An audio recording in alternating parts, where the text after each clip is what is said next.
So inside, it's kind of hard to see in the picture, but you can see the little blue fuses, and they're all labeled. For instance, you've got the furnace on the very top, and at the very bottom, you've got the radio fuse. Okay, those are all 15 amp blade fuses, and again, there'll be some spares in there for you in the box. And we'll have some 30 amps, just like you needed for underneath the step, but 15s will be in this box as well.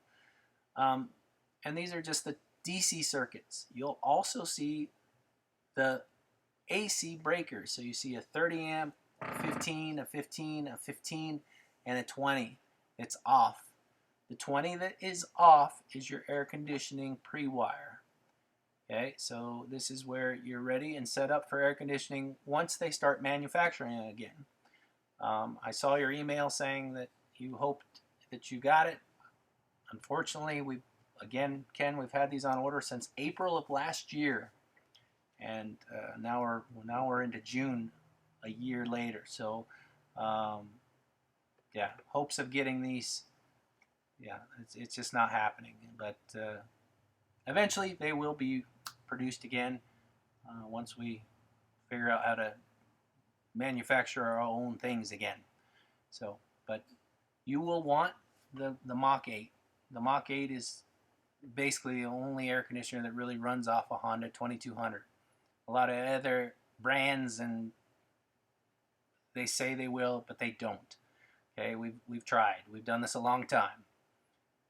You want the Mach 8, and specifically 9,000 BTUs. You don't want the 15,000 BTU. You want the small Polar Cub Mach 8, and you may even want its predecessor. So, every time I talk to them, they say there's new technology that's coming out.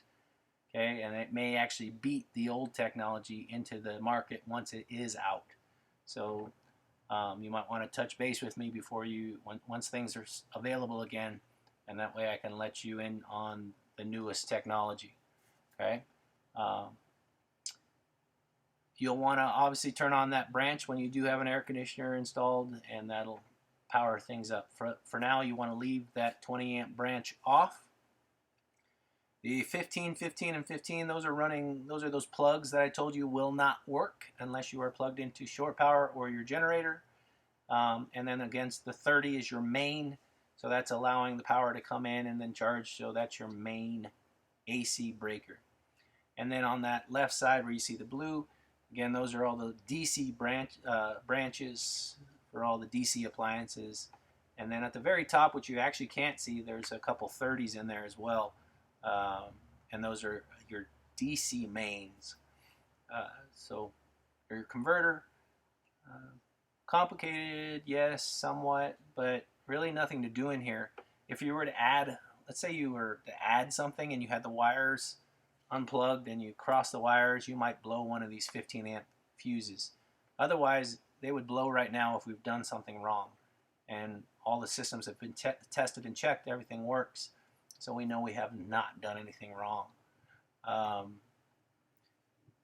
If you overload a 12-volt circuit, let's say you plug this portable inverter into one of those 12-volt outlets in your camper, and you overload it, you could blow one of those fuses. But you would simply look at, well, I can't see the number from here, but you would simply look at one of the DC circuits for an outlet, and you would check that fuse.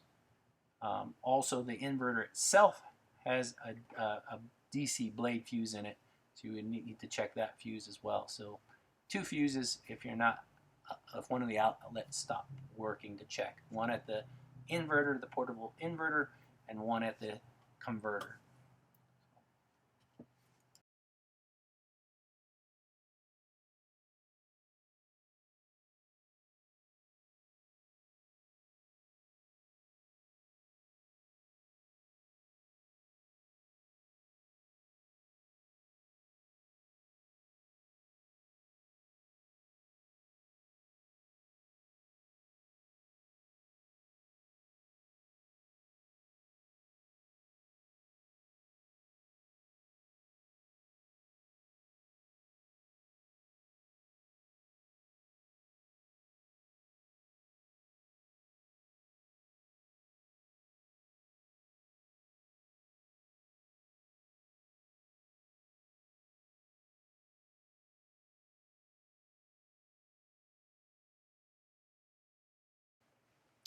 So you're looking at the top of your water tank, and that's underneath your front dinette seat.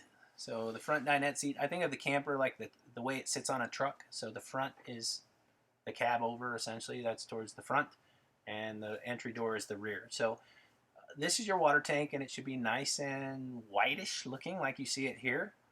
As the camper ages, and depending on where you get your water and you don't clean out your water system, you might see this tank turn black.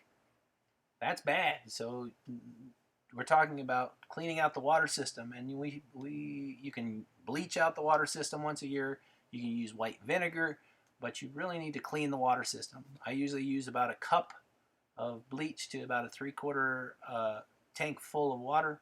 I run that through all the systems to clean it out. Or if you want to use white vinegar, I'd use probably about 2 cups of white vinegar to 3/4 tank of water.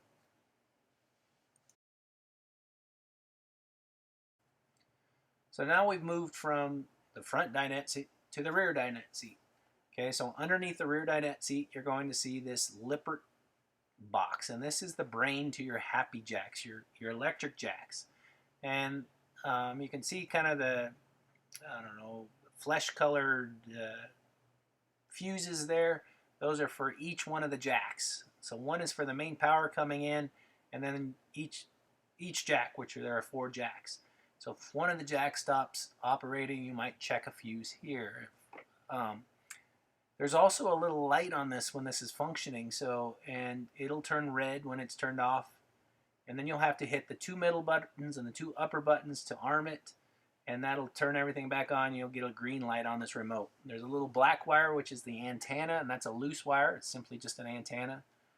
And then you'll also find a weird phone cord in the camper, and this phone cord plugs into the side of the remote and then plugs into the jack control, and this is so you could use it wired, but it is a wireless system. The wired system is only to reprogram the system. So again, your jack control, the brain of the system for the jacks, and this is underneath your rear dinette seat.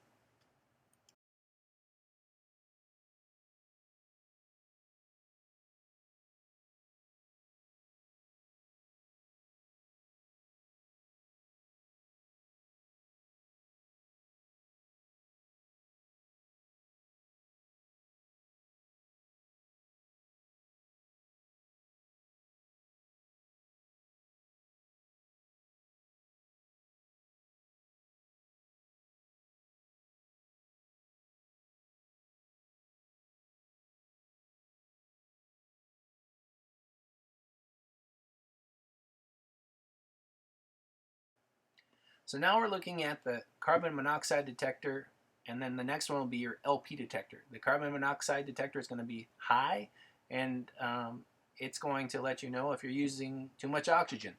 So make sure when you're cooking that you have a window or a vent open. That way you're not using too much oxygen. These have 5-year born-on dates, so they're good for about 5 years, and then you should replace them.